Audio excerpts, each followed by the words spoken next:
Inter అయిపోయిందా? Engineering ఎక్కడ join అవ్వాలా అని ఆలోచిస్తున్నారా? స్కిల్ జెన్ లో జాయిన్ అవ్వండి. 100% జాబ్ సాధించండి.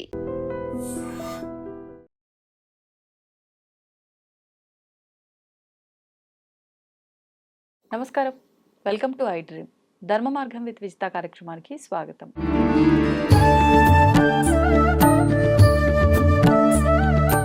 ప్రస్తుతం మనతో పాటు ఉన్నారు దివ్య విశ్వశక్తి పరివార్ ప్రచారకులు స్వామి ఓం స్వరూప్ గురూజీ గారు. ఇప్పుడు వారితో మాట్లాడి మరిన్ని విషయాలు తెలుసుకుందాం. నమస్కారం అండి. దివ్యాశిషులు తల్లి, దివ్య శక్తి స్వరూపులందరికీ కూడాను. చాలా వరకు గొప్ప గొప్ప వాళ్ళ గురించి, యోగుల గురించి విన్నది ఏంటంటే, వాళ్ళు అంటే ప్రాణంతో ఉండగానే అలా భూసమాధి అయిపోయి ఉండేవారు. వారు ఇప్పటికీ ప్రాణంతోనే అంటే జీవం ఉంటుంది వాళ్ళల్లో అని చెప్పి కొన్ని విషయాలు వింటూ ఉండేవాళ్ళం వారికి సంబంధించి. అసలు అది నిజంగా సాధ్యం అంటారా? ఏ విధంగా సాధ్యపడుతుందంటారు? అందరికీ సాధ్యం అవుతుందా? అలాంటి విషయాల గురించి మాట్లాడుకుందాం. సమాధి అదంతా యోగ సంబంధం. ఉపాసనలు బాగా చేసి, పూజా పునస్కారాలతో మొదలుపెట్టి, తర్వాత దీక్షలు, తర్వాత తపస్సులు ఇవన్నీ చేసే వాళ్ళకి వాళ్ళ జీవితమే అందుకని నిర్ణయింపబడింది. భగవంతుడు నిర్ణయం చేశాడు. వాళ్ళు కూడా పూర్వజన్మలో ఆ నిర్ణయంతో ఈ జన్మలలోకి వస్తారు. సమాధి అవ్వచ్చు. ఈ మధ్య కాలంలో బాగా అందరికీ ప్రాచుర్యంలో ఉండేటువంటిది రాఘవేంద్ర స్వామి ఉన్నారు. చాలా మందికి తెలుసు రాఘవేంద్ర స్వామి గారు. కర్ణాటకలో చాలా గుళ్ళు ఉన్నాయి, హైదరాబాద్లో కూడా గుళ్ళు ఉన్నాయి. ఆయన సమాధిలో ఉంటూ ఆయన అయ్యి పైన అంతా ఇచ్చేసేస్తే పూజలు అందుకుంటున్నారు. ఇప్పుడు ఆయన జీవించే ఉన్నారు ప్రాణంతో.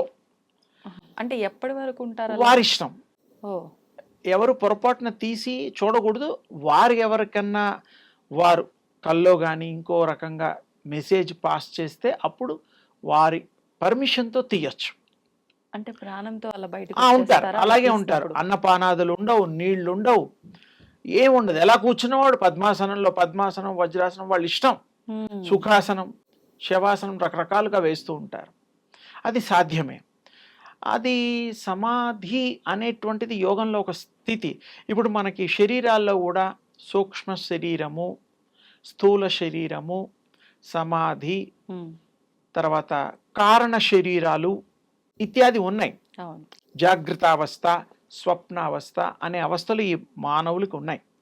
ఒక్కొక్క స్థితిలో ఒక్కొక్క అవస్థల్లో వాళ్ళు ఆ యొక్క ఆత్మ అనుభవిస్తూ ప్రయాణం చేస్తూ ప్రవర్తిస్తూ దానికి తోచిన విధంగా నిర్ణయాలు తీసుకుంటూ ఉంటుంది. అయితే ఇప్పుడు పంచభూతాలని ఎవరైతే కంట్రోల్ చేసుకుంటారో, ఆహారం తినక్కర్లా, నీళ్లు తాకర్లా, పంచభూతాల్లో ఉండేవన్నీ కూడా ఈ బాడీలో వాళ్ళు ఆకలింపు చేసుకోగలుగుతారు. ఇన్వైట్ చేసుకొని వాళ్ళు ఈ శరీరంలో ఆపాదించుకోగలుగుతారు, స్వీకరించగలుగుతారు. అప్పుడు వాళ్ళకి ఆకలి ఉండదు, దాహం ఉండదు, ఏముండదు. వాళ్ళకి ఏది కావాలో అదే ప్రయత్నంలో, ధ్యాసలో ఉంటారు. అంతే. అంటే పంచభూతాల్ని కంట్రోల్ చేయగలిగిన వాళ్ళకి ఆకలి దప్పులు ఉండవు అనే విషయం ఒకటి అర్థమైంది. దీనికి కొంచెం వెనక్కి వెళ్తే రాముడు,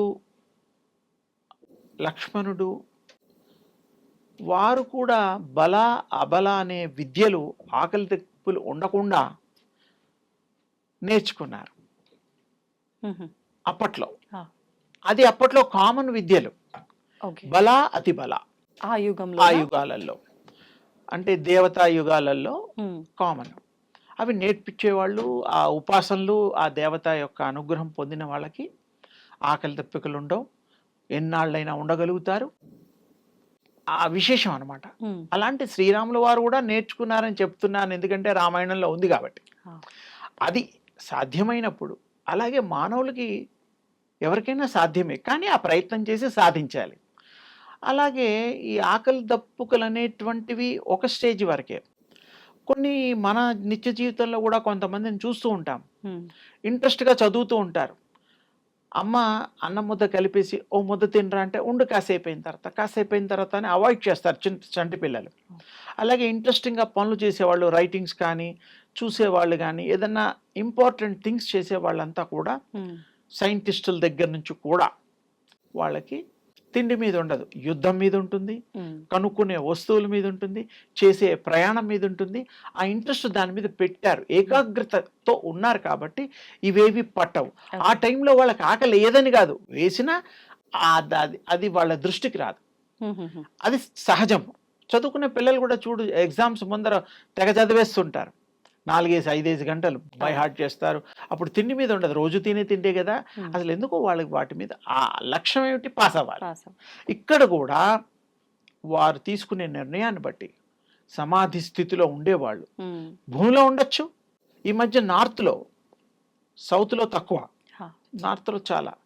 మరి సౌత్లో కడపలో వీరబ్రహ్మేంద్ర స్వామి గారు కూడా ఉమ్, ఆయన ఉన్న సమయంలో సమాధి అయ్యి కప్పేసి ఎవరు తీయొద్దురా నాన్న పిల్లలకి, తన భార్య పిల్లలకి చెప్పి ఉమ్. మరి ఆయన సమాధి అయ్యారు. ఓ, ఆ కొడుక్కి సరే ఒక సంశయమో లేక ఒక అనుమానంతో పెద్ద కొడుకు ఉమ్, తీసి చూడడం, మళ్ళీ ఆ కొడుకు మీద కోపంతో బ్రహ్మంగారు శాపం పెట్టి ఉమ్, నా కూతురైనటువంటి ఆవిడ యొక్క వంశీకులే ఉమ్.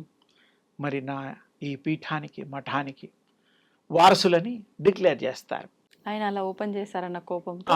ఇప్పటికీ అది వాళ్ళ పిల్లలే, అమ్మాయి వాళ్ళ పిల్లలే, సంతతే నడుస్తోంది. ఓహో. అంటే మనకు తెలిసిన వాళ్ళకి చెప్తే తేలికవుతుందని. ఉమ్, నార్త్లో ఇప్పటికి కూడా చాలా రెగ్యులర్గా అప్పుడప్పుడు టీవీ మాధ్యమాల్లో కూడా వాళ్ళు సమాధులు అవుతూ ఉండడం, ఉమ్, కొన్ని సమయాలు 6 నెలలు ఏడాది అయిన తర్వాత కూడా తీయమనడం అలాంటివి జరుగుతున్నాయి ఆహా. మాధ్యమాల్లో.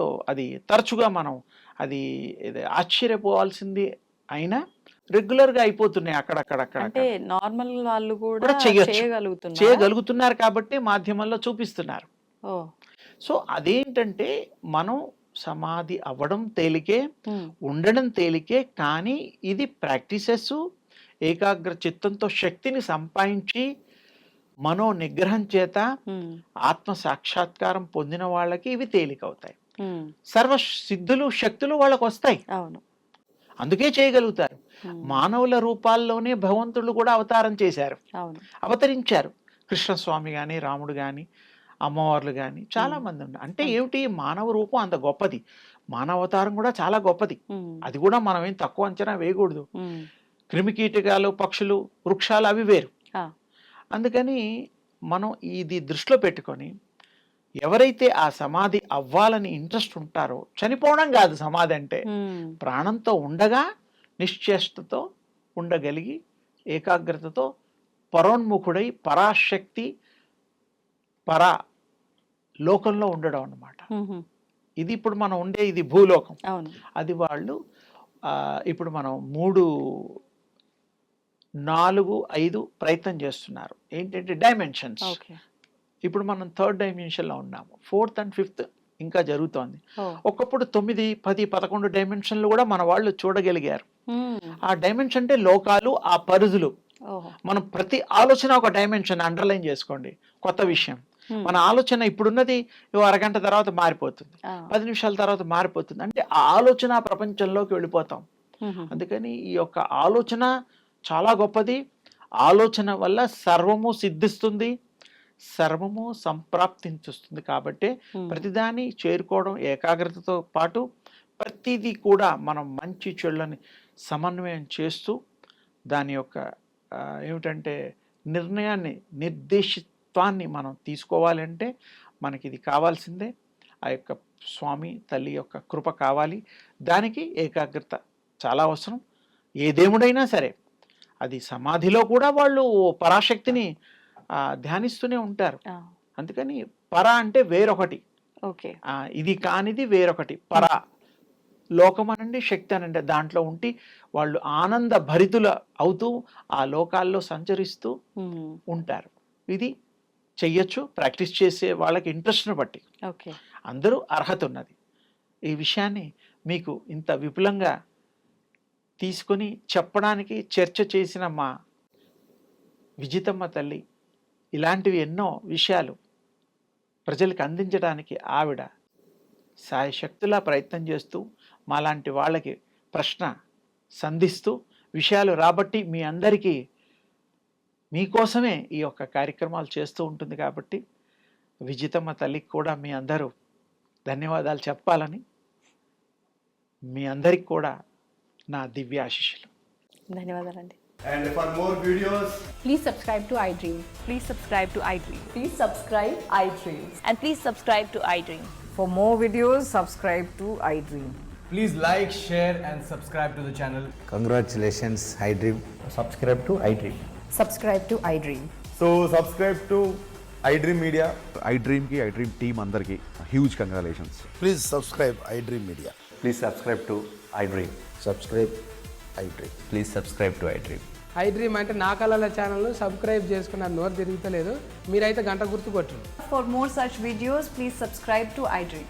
Subscribe to iDream. Please subscribe to iDream. Please subscribe iDream Media. Please do subscribe to iDream. Please subscribe to iDream Media. For best entertainment and information, please subscribe iDream. And don't forget to subscribe to iDream.